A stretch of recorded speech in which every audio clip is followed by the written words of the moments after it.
নমস্কার বন্ধুরা, কেমন আছো? আশা করি ভালো আছো, আমিও ভালো আছি। তো জানো তো বন্ধুরা, আজকে না আমার খুব দেরি হয়ে গেছে, কাজের বাড়িতে লোকজন এসছে তো। হ্যাঁ, ওই জন্য অনেক রান্না, দুটো বাড়িতেই এত রান্না প্রেশার পড়েছে না, একা আমি দিশা পাচ্ছি না। যাই হোক, আমি তোমাদের সঙ্গে যেটা বলতে এসেছি, আমি আর একটা জয়াস ব্লকে একটা মেনু নিয়ে এলাম। আর রেসিপিটা যদি ভালো লাগে লাইক সাবস্ক্রাইব করো, আমার পাশে থেকো আর শেয়ার করে দিও, কেমন? আজকে আমি করব ফুল রুই। তো ফুল রুই দেখো, এই যে রুই মাছ আমি এতগুলো নুন দিয়ে নিয়েছি, একটু হলুদ দেবো শুধু। আর এইখানে দেখো ফুলকপি আমি ভাপা বসিয়ে মানে সেদ্ধ বসিয়ে দিয়েছি। এখনকার কপি তো জানো তো, একটু সেদ্ধ করে নিতে হয়। আর এদিকে দেখো আমি কড়াই তেল বসিয়ে দিয়েছি, হলুদ দিয়ে নিলাম মাছটাতে ভালো করে। আর সামান্য মাছটাতে আমি একটু তেল দিয়ে দেবো, কারণ তেল দিয়ে এই মাছটা ভাজলে আর খেতে ভালো হয়, আর খাওয়া মানে খুব টেস্টি হয়। হ্যাঁ, এই ফুল রুইয়ের সঙ্গে। তো দেখো আমার তেলটা গরম হয়ে গেছে, মাছ ভাজার তেলটা আমি ভালো করে মেখে আর আমি দেখো মাছটা ভাজা বসিয়ে দিলাম। তো দেখো বন্ধুরা, রুই ফুল করার জন্য দুটো টমেটো দেবো, আদা গ্রেট করা লঙ্কা, পেঁয়াজটা আমি ভেজে দেবো, কেমন? তো চলো এইটুকুই মশলা দেবো, আজকে বেশি মশলা দেবো না। তো মশলাটাকে আমি বেটে নিয়ে আসি, কেমন? দেখো একটু জিরে ফোড়ন দিলাম, জিরেটা একটু লালচে হয়ে যায়, পেঁয়াজটা দিয়ে দেবো। এবার পেঁয়াজটা দিয়ে আমি নুনটা দিয়ে দেবো, তাহলে তাড়াতাড়ি ভাজা হয়ে যাবে। এই দেখো নুনটা দিয়ে দিলাম পরিমাণ মতো, তাড়াতাড়ি ভাজা হয়ে যাবে। একটু মিষ্টি দেবো, তাহলে কালারটা সুন্দর আসবে।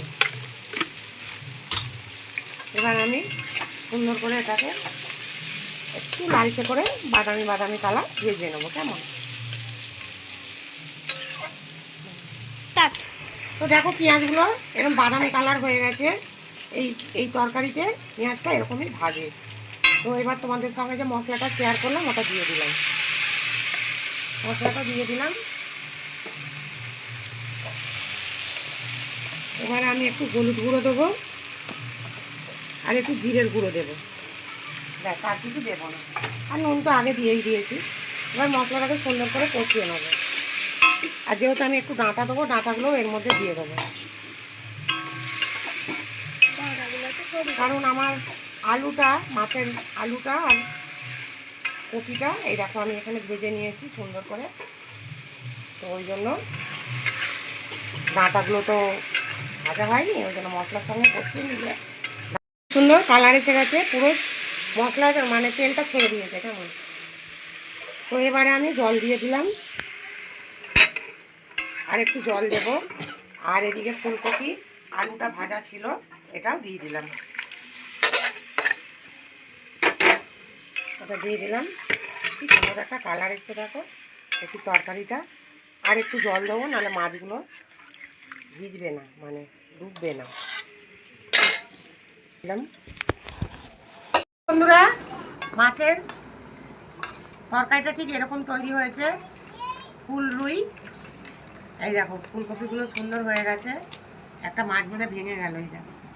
আর এই দেখো অনেক চাপ না, অনেকটা তরকারি। তো আজকের আমাদের মেনু হচ্ছে এই মাছটা আর এই দেখো লাউ চিংড়ি। তো চলো খেতে দিয়ে দিই। ভিডিওটা ভালো লাগলে লাইক সাবস্ক্রাইব করো, কেমন? আর আমার পাশে থেকো বন্ধুরা, অবশ্যই প্লিজ প্লিজ বন্ধুরা আমার পাশে থেকো। তো চলো তোমাদের সবাইকে নমস্কার করি, টাটা।